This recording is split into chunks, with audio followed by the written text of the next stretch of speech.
Welcome back to Harry Ball Sports. Today we got Week 12 reactions, Week 13 predictions. You might notice some change going on with Harry Ball Sports. Couple things here. New background. I just kind of moved my computer. I did get a haircut, but you can't tell because I have headphones on. And we got the Thanksgiving Family Guy keeping it topical. I'm recording this on Monday, hoping to have it out by the time Thanksgiving football happens, because that's like a big chunk of football for the week. But we'll see how it goes. So starting with Bills-Texans, obviously one of the more shocking scores of the week.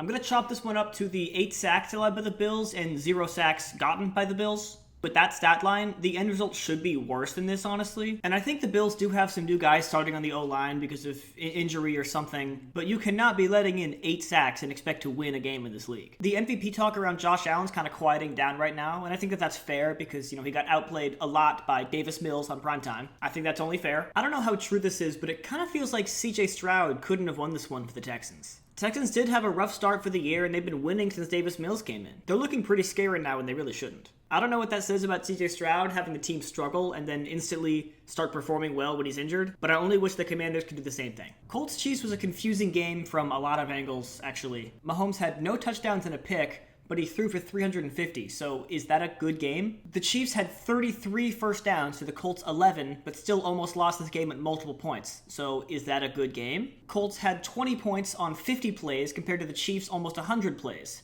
and lost. So, was that a good game? The only things I do know about this game are that it was exciting the whole time, and it's a huge step in the right direction for the Chiefs in their effort to make the playoffs. Very confusing week. The Chiefs managed to win it by ripping off 14 unanswered points to end the game. So, very exciting game, dramatic of course, but it's a late game collapse we really haven't seen from the Colts a whole lot. I think the obvious next thought there is is that going to show up in the playoffs? But that's a story still yet to be written. Next up we got Seahawks-Titans, another surprising score here, but at least I got this one right. I should say this, though. This is another Titans game where you might get fooled into thinking Cam Ward had a great game, seeing 24 points up there. But again, like always, that is not the case. He did have one touchdown, but the 24 points is not him. That's a field goal, a rushing touchdown, and a punt return. Just to keep the record straight. He can definitely celebrate with the team after they looked, presentable against the Seahawks here, but he shouldn't be giving any, post-game speeches in the locker room. JSN has been a frontrunner for receiver of the year all year at this point, but it's kind of getting out of hand now. He's not just breaking franchise records and outplaying his peers now, but he's chasing like league records, historical records. And it's only week 12. He could very well be the first person ever to cross 2,000 receiving yards in a season, and that is a very big deal. And it's hard to understand why. He's not like the physical monster that Calvin Johnson was, who currently holds the record. He doesn't have the elite speed of Tyreek Hill. He doesn't have as many kids as Stephon Diggs. What is making the difference for this guy? Just gonna say it, he kind of has a Tom Brady thing going on there. Just dominance coming out from somewhere that we can't really explain. Long live JSN and long live TB12.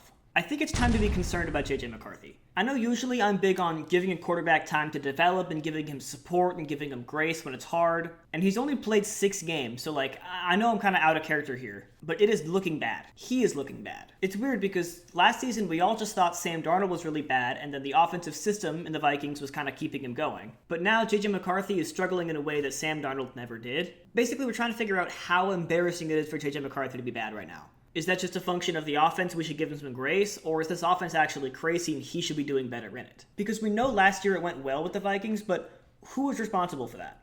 Maybe the problem here is me. I'm looking to assign blame if they're just 6 games. Maybe I'm so sports-pilled, media-minded that I can't even sit back and wait for the football to happen. I'm just trying to assign blame and make narratives. That actually sounds a lot like what I do here every week. That is probably on me. But just to be fair, passer rating of 34 doesn't help. Now he's in concussion protocol, and Jordan Love suffered an injury. It is just hard to be a quarterback this year. It's hard to be a quarterback recently. I feel like it's only going to get harder, too. There's plenty of great quarterbacks coming out of college, so the competition's going to be there. There's more attention on the position than ever seen before. And these guys are kind of treated more like media personalities and heads of the team rather than just a football player / member of the team. Not to mention there does seem to be an effort around the league to develop strong pass rush. It's just tough to be a QB. I will say, I feel like Justin Herbert and Josh Allen are doing all right in life. Jets-Ravens was another underwhelming game from the offensive core of Lamar Jackson and Derrick Henry. They do find a way to keep winning, and they play the Bengals next week, so they shouldn't be super worried. But eventually they're going to play a team that requires more than 23 points to beat, and I can't guarantee they're going to do that. These Ravens are not beating the Chiefs, or the Colts, or the Chargers even. There's a lot of hurdles in the AFC right now that kind of make me a bit concerned for a team like this, looking towards the playoffs. And not that it's a huge accomplishment, but I should give props to their defense. They did show up this week. They were efficient on 3rd and 4th down. They handled Breece Hall pretty effectively for the most part. And they created some turnovers. That's like everything you want a defense to do. So Giants-Lions, definitely game of the week. But game of the year? Yet another late game collapse from this Giants team, but at least the way that we got there was really interesting. First of all, the trick plays the Giants were whipping out were well executed and well timed, and seriously contributed to the win, so let's see more of those. Jameis Winston gets the award that I never established once, the Player of the Week award. And I know he played a bunch of other snaps in this game, but this award comes from this play right here. This catch and run isn't even good for like an older player. It's not good for a quarterback. It's good for a receiver. It's good for like an elite receiver. I cannot believe this came out of Jameis Winston. Not a lot of guys are making this play. Also, Jahmyr Gibbs caught my eye in this game. I wish I had something more intelligent to say, but he's just really fast and good at football. He can get to top speed so quickly from a dead stop that he's an extremely dangerous player with the ball. And on the Lions, you have to cover like 8 other extremely dangerous players too, so like you have to let someone go. This game had 1,000 yards of offense, ton of good scoring, and a good overtime period. Definitely one to revisit later on after the season. The Giants just got to start winning games every now and again. Like, this one was well within their grasp. Pretty sure they had like a 2-score lead going into the 4th quarter. If they just play like 3% better, they take this one. Steelers-Bears, another game with some good highlights. This one also came down to the wire, but I wouldn't necessarily call it like a game of the year type game. In the last video, I said I wanted 1 week, like just 1 week, where Caleb Williams both looked good, like to my eyes and on the stat sheet. Because we really haven't seen that happen. He's always one or the other. Like last week, he had some bad stats with some good throws, and this week he had a great stat line, but looked a little shaky. This play in particular had me feeling a certain type of way about this team. Like I said, though, it's not all bad. He had good stats. He threw 3 touchdowns, had some completions. Not as many as I would have wanted, but he targeted a lot of different guys. But no matter what, he did enough to win, and that's the most important QB stat, depending on who you ask. This week really hurt the Steelers' standings in the AFC North. They started super hot in this season, but the Ravens got them tied now at 6-5, so the strong lead they had has silently disappeared. It does make me excited, though, to watch those two teams play in a few weeks for basically control of the division. Steelers looked okay with Mason Rudolph under center. I only hope they'll improve when Rodgers comes back, but, we'll see how that develops. So despite the Bengals' abysmal season and probably team-wide frustration and Jamar Chase being suspended and this pick 6 from Joe Flacco, they played a game they can be proud of, in my opinion. The defense decided to do something new here. They decided to, try and limit the opposing offense and give the team a chance to win, which they're not really known to do. But the Pats are on a 9-game win streak now, and the hype is getting louder and louder. Bengals have a very big one coming up this Thursday against Baltimore, and apparently Joe Burrow's going to be back, somehow. If the defense can somehow manage to do what they did this week again next week, they might actually have a win coming their way.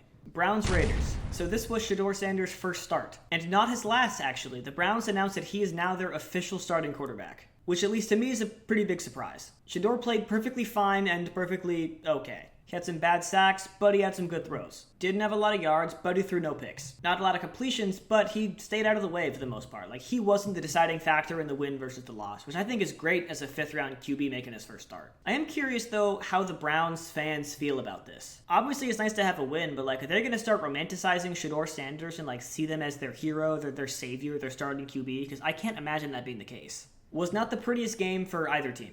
Myles Garrett, though, individually had a monster game. He was getting double and triple teamed all night and was still creating a lot of pressure. The NFL record for sacks in a single season is 22.5, and through 11 games, Myles Garrett has 18. He is on pace to destroy the record. I love seeing long-standing records in a sport get broken, because whether that's rule changes or the talent pool getting better, it's just evidence that a sport is progressing. I do think change is good in sports. Not super fast change that disrupts the whole game, but seeing records be broken every once in a while is a sign that the league is paying attention and controlling their game effectively. Obviously, we shouldn't see a rookie come out and break the touchdown record every year, but I think records getting broken is a really good sign that the football pipeline is working, making the competition to get into the league higher and the talent even better, which hypothetically leads to better football. I mean, recently we saw stuff like 2020, for example. 5 teams got their starting quarterbacks in 2020 just from the one draft. That's Jalen Hurts, that's Tua, that's Herbert, that's Joe Burrow, and Jordan Love. 5 starting quarterbacks to this day. It's just nice to see progress, honestly. I don't want guys who have trouble walking and speaking to represent the peak of the sport. Also, the Raiders fired their offensive coordinator. I don't have a comment on that, I'm just reporting. I had picked the Cardinals in this game knowing that was a risk, but they did almost have it. Somehow this game also went into overtime, which makes 3 this week. Trevor Lawrence showed his best and his worst in this game. He had 3 picks and 3 interceptions, which does sound balanced and nice, but you can't throw 3 picks. I think the line where you're allowed to throw 3 picks is like 6 touchdowns and 350 yards. 3 touchdowns is not enough to offset the 3 picks. I respect the Cardinals for their decision to go for it on that 4th down at the end of the game. It didn't work, of course, but they were trying to win, and I think what happened is better than missing the 60-yard field goal, so I do get it. And I respect Jacoby Brissett for taking responsibility after the game. I think that's really good for the Cardinals, and it's kind of weird seeing this team do okay without Kyler Murray. Obviously, their record is bad and they're losing games, but it's not because of the quarterback play. They don't necessarily need Kyler to succeed, because even with Kyler, they still weren't succeeding. His skill set was not a super influential piece of how these games come out. That points even more to the idea that we're never going to see Kyler play a snap for the Cardinals again. So that's a little tease of some offseason news that I very much expect to happen. He's getting traded. He might get released. Eagles-Cowboys was a pretty spectacular game. I think it means a lot to the Cowboys and their fans. This is a super deep rivalry that they've been on the wrong side of for quite a long time now. And the media and all the betting lines were against them, so they get to leave this one back at 500 with the win over who has been their kryptonite for a long time and proven the public wrong. That's a lot of stuff. I don't know if the Eagles should be super worried about this loss. I mean, the run game looked just straight up bad, and there's some questions on defense, but at least A.J. Brown got his touchdown, so... And it does suck that Dallas, even with all the surprising positive stuff happening recently, that's all great, but they still don't really have a super clear path to the playoffs. I think they've become kind of a fan favorite among the league, which is super weird because everyone usually hates this team, but now they're so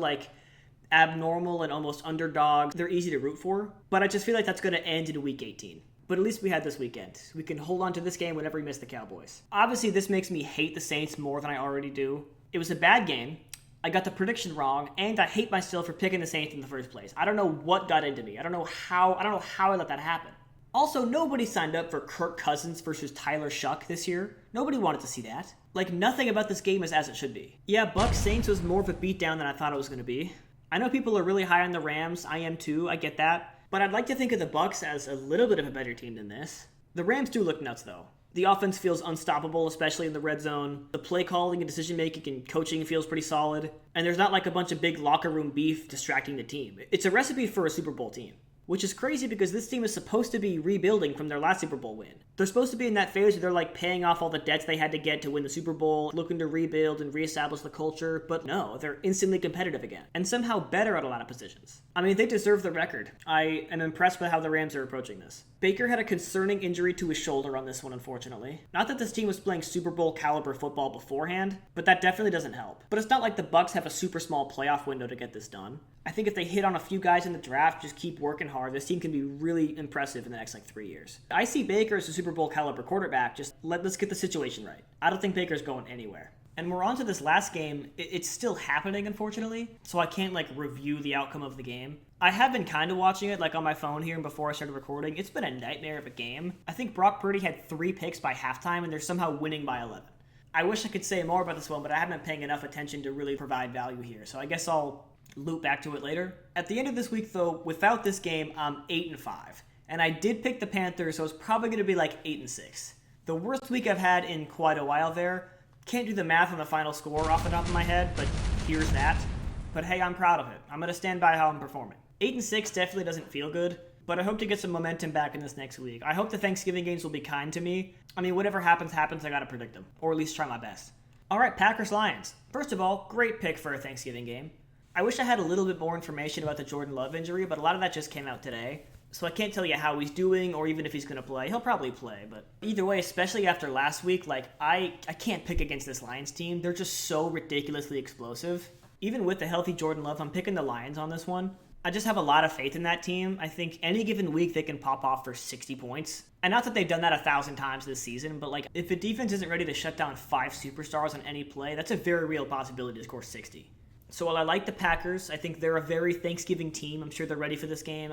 I got the Lions. Chiefs-Cowboys gets tough, because both these teams have shown a lot of good and a lot of bad this season, and they do a lot of flip-flopping back and forth, and they're both kind of on an upward trajectory together, so it's kind of hard to decipher what's going to happen here. And not that this is football analysis in any way, but the Cowboys are also just a very Thanksgiving team, and to me that does feel like it means something right now. The Chiefs have had a really hard time on offense this year whenever Mahomes is getting pressured a lot, and the Cowboys right now are kind of built specifically to do that. So I can see there not being a ton of points on the Chiefs side, even if Patrick Mahomes does kind of shine in prime time. And the receiving duo of George Pickens and CeeDee Lamb it's proving so effective week after week. The Chiefs' defense doesn't make me think that they could stop both that and the Cowboys' pretty solid run game. So I'm leaning towards the Cowboys on this one. Give me Dallas. Another great game. They really stacked a Thanksgiving lineup this time. So this is Joe Burrow coming back and Jamar Chase coming back. That's partially really cool because maybe the team has like a morale boost from that, and obviously Joe Burrow's better than anyone they've had in there. Sorry, Flacco. But that's also kind of bad because they might be like out of practice. Even though Lamar was gone for a while, the Ravens do have a few more weeks of practice, like kind of being the team that they are right now, versus the Bengals are back to week 1 getting Joe Burrow back, because the team does have to play differently. We do know from previous seasons though, and from earlier this season, that Joe Burrow and the Bengals is a formula that works really, really well. So it's two teams who have a good formula that's proven to get a lot of points, but also have been underperforming. Let's say we just deem Joe Burrow and Jamar Chase here, and then Lamar Jackson and Derrick Henry here. Let's say we just call them perfectly even. I like the Ravens' defense and special teams more. And that's simplifying football so much, but that is what I'm doing. But I've predicted like 160 games this week already, or whatever the number is. And so it's hard to think of like a novel thing to say in every possible matchup. I think the only thing that's really true here is I'm excited to watch it. I'm going to watch this one with my grandma. And Grammy gets down with football. I found out Cooper Kupp got traded to the Seahawks because of her. Shout out Grammy. Anyways, I think I'll take the Ravens. I just can't trust this Bengals defense, and I can't trust Joe Burrow back just yet. Give me like 1 or 2 more weeks and I'll trust him. But as of right now, I'll take the Ravens. Looks like this game just ended as well, so I guess I can call that one a loss now. Great. Great to take a loss like live in the video. That's cool. I had not thought of that as a possibility when I started this one. Anyways, I like the Eagles and the Bears a lot. They both have a lot of potential. They both have shown evidence of like executing their scheme really, really well in the past. However, they both do have holes that don't show up every week. I mean, for the Eagles, that's their run game. It's been looking a little weird and flat this season. And for the Bears, it's just like, maybe it's like how much sleep did Caleb Williams get? It's just like, how does he look this time? Because sometimes he's Mahomes magic, evade the pressure moonball, and sometimes he's strip sack fumble in the end zone. I think this Bears offense can keep up with the Eagles defense, and I think a lot of offenses sort of haven't this year, and so the Eagles got to find a way to get some points. I know A.J. Brown in the past game's been looking pretty good, especially the last few weeks, but this is a great time to get that run game going. I think it'd be really important to have that sometime this season. And while I pick the Eagles a lot, I am feeling good about the Bears. I'm going to take the upset here on Friday night and give it to Chicago. Stewie's doing a whole song and dance routine. I wish I could turn the sound on for that, but I can't. Obviously, I'm going to get hot a little bit already talking about Saints-Dolphins. I'm pissed at the Saints. But I swear to God, if Miami loses this and the Saints give me another L, that's not going to fly. Something's going to have to happen. I don't know what, but it would not be good for this show. It wouldn't be good for me. It wouldn't be good for this apartment. Better not happen. Anyways, yeah, the Saints offense hasn't been very impressive to me. I think Tyler Shuck doesn't look as ready as he should with all those years of college football he played. He doesn't feel like that. And just unfortunately, the arm doesn't really feel like it's there. So long story short, please bring it home, Miami. I think I said this for one of the games last week, but this is a great game because I think this is a test for both teams. The Colts have struggled a little bit against really good defenses. Like, obviously the offense is super impactful and can put up a lot of points every given night. But like, look at last week. Some of the stuff they usually rely on just isn't going to work against a really good defense. And I think this is another game where they can practice doing that, I guess. Like, they can practice adapting to what the defense gives them. They can practice that short pass game, taking the check down, which they usually don't do a whole lot of. I think it's equally as important to struggle against good teams as it is to dominate bad teams. Just a good opportunity for Dingle Jones and this coaching staff to see some real opposition. Like the Colts a lot, still can't really put myself behind Davis Mills, even though he is playing in a way that deserves that. I want the Colts. Falcons-Jets is a terrible game. I might not watch this one. I can't believe I'm doing it again, but give me the Falcons. They've hurt me so many times, but I can't pick the Jets. Atlanta. After what I just saw tonight, on my phone down here from the Niners, I like that team a lot. I think throwing 3 picks is pretty unlike Brock Purdy, so I don't really expect to see that anytime again this season. And if the defense can hold up like that, even with the 3 picks helping out the other team, Browns have a good defense, but I don't trust them to generate points at all. I haven't given up on Shedeurs. I don't think it's impossible for him to succeed in the league. It's just I can't bet on that yet. He showed a little flash of the big play potential, but also a little flash of the lack of pocket awareness. And I dislike lack of pocket awareness more than I like big play potential. So Shedeurs still has yet to get me to trust him. He can, but it just hasn't happened yet. I want the Niners. I have every reason to pick the Rams here. I mean, the Panthers were terrible tonight, and I called the Rams a Super Bowl team 5 minutes ago. So if I did pick the Panthers, I'd be lying on my own name. I'd be disrespecting myself. That's enough said. I want Matthew Stafford and the Rams. I want to give the Titans some love. I really do. I haven't had an opportunity to do that. So part of me wants to do it here, but I just can't. After an 8-6 week, I gotta be selfish and grind for those wins. And if I'm being true to myself and true to football, then I'm not going to say the Titans are going to win a game. If they do, they get extra Harry Ball Sports brownie points, but I cannot imagine them doing it. Jacksonville. Cardinals Bucks.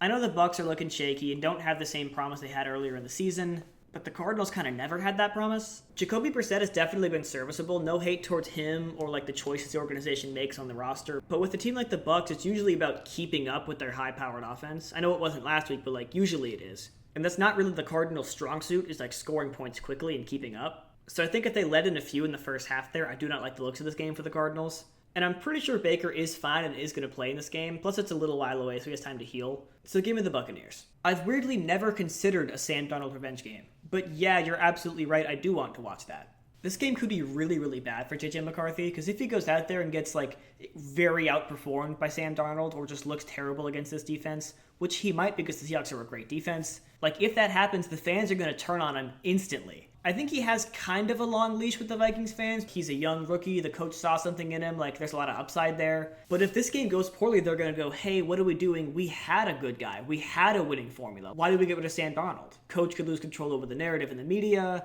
It could just be a disaster. And it will be a disaster. They're not beating the Seahawks. I just hope they can play a respectable enough game to, like, mitigate the firestorm from this one. But the Seahawks win. Bills Steelers feels like a game that needs some snow. I really hope it snows somehow in this game. I already explained my feelings on the Steelers earlier in this video, so I'm going to skip that part there, but the Bills are interesting right now. They definitely can throw a game and lose to a team they shouldn't lose to. We've seen that multiple times this season. But the thing is, that happens to like the Falcons and the Dolphins, actual bad teams, but never to like medium bad teams. I think maybe part of that was they went into those games feeling kind of cocky and let their foot off the gas, versus they're less likely to do that against this defense. So we have seen some bad performances from the Bills, but we have from the Steelers as well, let's be fair. And I trust this Bills core a lot more to like overcome adversity. They've seen a lot of adversity at the hands of Patrick Mahomes mostly. Whereas the Steelers are now kind of in contention for the division. They've lost a few games. They started really hot.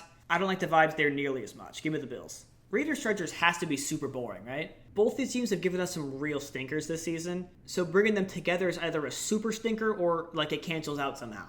Both these teams have looked like decrepit in their own way. But at least when you talk about the Chargers, you can go, yeah, they're decrepit, but, you know, Justin Herbert or Harbaugh, or like you can say but a few things. The Chargers are fine. They've had some bad games, but they're a fine team. The pieces are still there, and I just really hate this Raiders team right now, so I'm going to give it to LA. Good luck, Raiders. Broncos Commanders feels like a given to me. The Commanders offense is struggling super hard right now against bad defenses, and this is a great defense. So it's going to be a long night for that team. And the Commanders defense isn't really super threatening on their own. So it's a good chance for the offense to go out there and start like practicing, trying. I want the Broncos to treat this like a big game. They might be coming into this a little cocky. I think Broncos fans are a little cocky about this one from what I've heard. But like, let's not just sweep the problems with the team under the rug. Let's go out there and like work on them. I don't know why I'm giving the Broncos a pep talk, but I am going to pick them here. I want Denver. Now on to Giants-Patriots. I've complained about primetime games sometimes this season, and this one kind of fixes all my issues with those. Obviously, you can't predict a game to be exciting or good or worth watching, but putting the Patriots and Giants together, that's a pretty good effort. If I was trying to craft an exciting game, this would be how I do it. The Pats are definitely rolling right now. They look a lot better than the Giants, but the Giants just have a lot going on and throw new stuff out to the league every single week, so it's kind of hard to like have tape on the Giants, I guess. Kind of hard to game plan for them. There's been injuries and quarterback changes multiple times and coaches getting fired. It's a whole bunch of stuff all the time. This one definitely has my attention. I can see it being pretty high scoring. And honestly, I can see this Giants D-line getting to Drake May, making him struggle. So it should be a close game, but it would be foolish to pick against the Patriots right now. Especially with like what are they, 2-8? 2-8 Giants? So I do want the Pats. And with that, that is the Thanksgiving edition of Harry Ball Sports. I hope the new camera angle isn't too horrible. I don't know why it would be, and I appreciate your time. All right, that's all for me. This has been Harry Ball Sports. Go Birds.